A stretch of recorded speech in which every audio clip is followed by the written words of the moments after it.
నేటి ధరణి న్యూస్ కి స్వాగతం. కాకినాడ జిల్లా జగంపేట మండలం కాట్రవలపల్లి గ్రామం శ్రీ పానుగంటి లక్ష్మీ వెంకయ్యమ్మ ధర్మసత్రానికి సంబంధించిన భూమి సుమారు 150 ఎకరాలు జగంపేటలో కలదు. ఈ భూమిలో అనేక అవకతవకలు జరుగుతున్నా రెవెన్యూ అధికారులు, ఎండోమెంట్ అధికారులు ఎందుకు స్పందించడం లేదని ఆరోపిస్తూ గురువారం ఉదయం జగంపేటలో ఎంఆర్ఓ ఆఫీస్ వద్ద ఆంధ్రప్రదేశ్ రైతు కూలీ సంఘ ఆధ్వర్యంలో విలేకరుల సమావేశం నిర్వహించడం జరిగింది. ఆ డబ్బుల్ని ప్రజలకు తిరిగి ఇచ్చాలని, ఇలాంటి విషయాలు పునరావృతమైతే మేము కూడా పేదల పక్షాన ఉండి పాటలకు వస్తామని ఆయన హెచ్చరించారు. ఈ సమావేశంలో ఆంధ్రప్రదేశ్ రైతు కూలీ సంఘం జిల్లా సహాయక కార్యదర్శి కె సతీష్, నాయకులు కె రామలింగేశ్వరరావు, కొండపూడి మంగయ్యమ్మ, లక్ష్మీ రమణ పాల్గొన్నారు.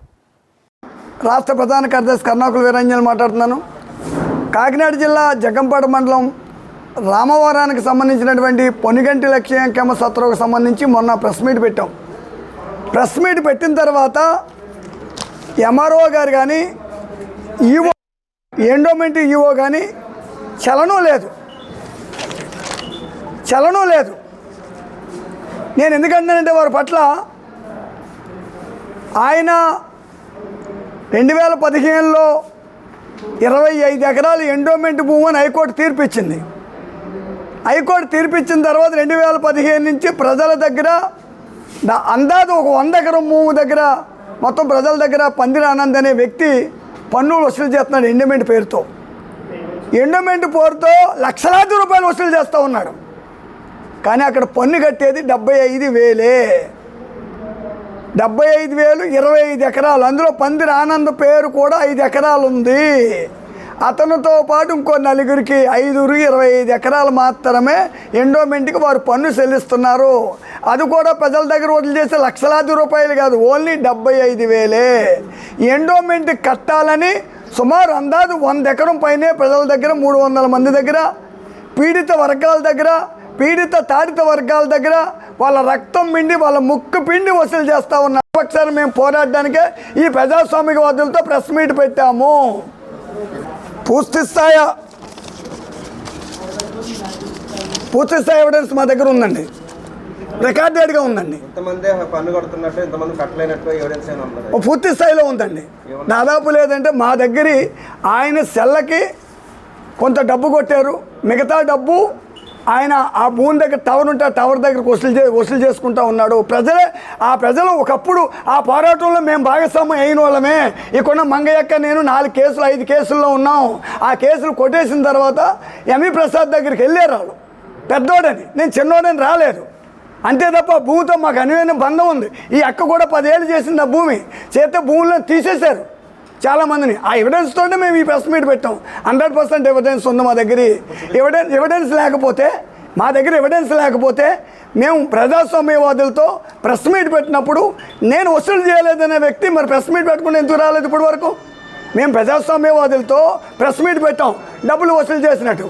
నేను వసూలు చేయలేదు, నేను 15,000 మడిస్తారు వసూలు చేయలేదు, నేను లక్షలాది రూపాయలు కట్టించుకోలేదు, నా దగ్గర 25 ఎకరాల దేవుడి భూమి ఉంది, మిగతా నా భూమి కాదు, అయినా నేను వసూలు చేస్తున్నాను, నేను వసూలు చేయట్లేదని ఆయన ఎందుకు ముందుకు రాలేదు? నా ముందున్నది ఎవరు? ప్రజాస్వామ్యవాదులు. వాళ్ళ సమక్షంలో నేను ఆరోపణ చేస్తున్నాను.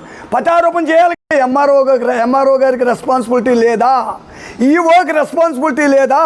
అధికారులు ఎందుకు ప్రజల గందరగోళంలో పడేసి ప్రజల దగ్గర లేనిపోని మాటలన్నీ ఈఆర్ఓని కలిసాం, అది వాళ్ళు ఎవరో మాకు తెలియదు అన్నాడు. పోనీ 25 ఏళ్ళ నుంచి భూమిలో ఉన్నావు, కానీ భూమిలో ఉన్నట్టు కాగితం రాయించుకున్నావా? కనీసం పొజిషన్ కాగితం అన్నా రాయించుకున్నావా?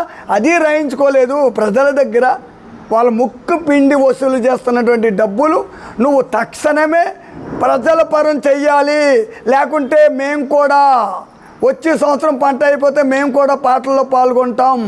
అదే ప్రజలకు వచ్చేలా ట్రై చేస్తాం, అదే ప్రజలకు తక్కేలాగా మేము పోరాడతాం. ఎందుకంటే ప్రజలు మార్చే ఆలోచన మేము చెయ్యం. ఎందుకంటే పాపం ఎప్పటి నుంచో ఆ భూమిని నమ్ముకుని బతుకుతున్నారు. వాళ్ళకి నిజంగా ఇంత గందరగోళం ఉంది. ఇదిగో మీరు చూడండి, ఈ భూమి ఎండోమెంట్ భూమి అనేటువంటిది రికార్డుతో పెడుతున్నారు. దీనికి పాస్బుక్లు ఎలాగెత్తాడో, దీనికి పట్టాలు ఎలాగెత్తాడో, దీనికి ప్రజల్ని ఎందుకు గందరగోళం పడుతున్నాడు? ఒక 150 ఎకరం భూమి గందరగోళంగా ఉందని చెప్పి మేము జిల్లా స్థాయి కలెక్టర్ గారు స్పందించాలంటే ఈ రోజు వరకు కలెక్టర్ గారు కాదు కదా, ఎంఆర్ఓ గారు కూడా స్పందించలేదు. దానికి కారణాలు ఏంటి? మరి ఈఆర్ఓ గారు ఎందుకు ఈ ముసుగులో గుద్దులాట? అందుకని నేను ఏమంటానంటే, ఖచ్చితంగా 4 గ్రామాల ప్రజలు కూడా ఆనందమే దాడి చేస్తారు. పాట రోజే చేస్తారు. ఎందుకంటే ఆ లక్షల కోట్ల రూపాయలు ఆ వసూలు చేసిన సొమ్ము అంతా ప్రజలు కక్కిస్తారు. ఖచ్చితంగా మేము కూడా పాటల్లో ఈ సంవత్సరం వరకు వచ్చే సంవత్సరం పంటలు అయిపోతే అవి పాటలకు వచ్చేస్తే మళ్ళీ భూములు 25 ఎకరాలునే. అందుకే మేము ఏమంటామంటే ఖచ్చితంగా ఇది చూసే ఈ వ్యక్తే ఉన్నాడు అని హైకోర్టుకి వెళ్ళిపోయారు ఇప్పుడు నిలవాళ్ళు. ఇప్పుడు దాకా పెద్దలు ఉన్నారు, ఒక పార్టీ ఉందని భయపడ్డవాళ్ళు ఇవాళ మొత్తం 150 ఎకరం మాదే అని కూడా హైకోర్టుకి వెళ్ళిపోయారు. అది కూడా ప్రజా వ్యతిరేక నిర్ణయమే, అది ప్రజలకు హాని తలపెట్టేదే. అందుకేనేమంటే ఒక పార్టీ లేకపోవటం వల్ల, ఒక శక్తి లేకపోవటం వల్ల, ఈ బలహీనమైనటువంటి వ్యక్తి వల్ల మొత్తం ఈయన గారు ఎండోమెంట్ భూమికి పన్ను కడుతూ నేను సొంతంగా పట్టాలు ఇచ్చేస్తాను, సొంతంగా పాస్బుక్లు ఇస్తానని చెప్పి నిన్న కాక మొన్న ప్రెస్ మీట్లో చెప్పాను. మనిషి దగ్గర 30,000 వేసాడు, సెంటుకి 1000 రూపాయలు. అంటే అందాజు ఒక 50-60 లక్షల రూపాయలు మొన్న కట్టించుకున్నాడు. ఇది 30 సెంట్లకి 15,000. ఎందుకంటే 30 సెంట్లకి 1,200, 2,000 దాదాపు 20 ఏళ్ళ నుంచి వసూలు చేస్తున్నాడు పాతికేళ్ళ నుంచో. అదొక అంశం. అందుకే మేమేమంటామంటే ఇంత జరుగుతున్నా కూడా, ఇన్ని విషయాలు బయటకు వస్తున్నా కూడా ఈఓ గారు హైకోర్టులో ఉందన్నారు. మరి హైకోర్టులో ఉందన్నప్పుడు 25 ఎకరాలకి 2015 నుంచి పాటలు ఎలా పెడుతున్నాడు? అందుకే నేను ఏమంటానంటే మరి పాటలు పెట్టేవాడు ఎందుకు 25 ఎకరాలు మాది ఇక్కడ దాకా ఉందని ఎందుకు సర్వే చేయించలేదు, ఎందుకు బార్డర్ గీయలేదు? హైకోర్టులో ఉన్నాడు. హైకోర్టులో ఉన్నమాట వాస్తవమే.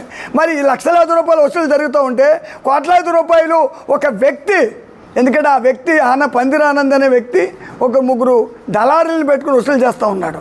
అతనికి ఒక పార్టీ ఉంటే పార్టీ ఈ పార్టీకే చర్యలు తీసుకున్నాం, అతని మీద యాక్షన్ టు యాక్షన్ తీసుకున్నాం. అతని పార్టీ లేక ఒక వ్యక్తి కాబట్టి ఆ వ్యక్తి రాజ్యంతో నడుస్తుంది ఇదంతా కూడా. ఎవరైనా ముందుకొస్తే మీ భూములు తీసేస్తాం, ఎవరైనా ఆంజనేయుల దగ్గరికి వెళ్తే మీకు భూములు ఉండవని వాళ్ళని బెదిరిస్తూ ఉన్నాడు. ఇంత జరుగుతుంటే ప్రజలు ఇంత గందరగోళంగా ఉంటే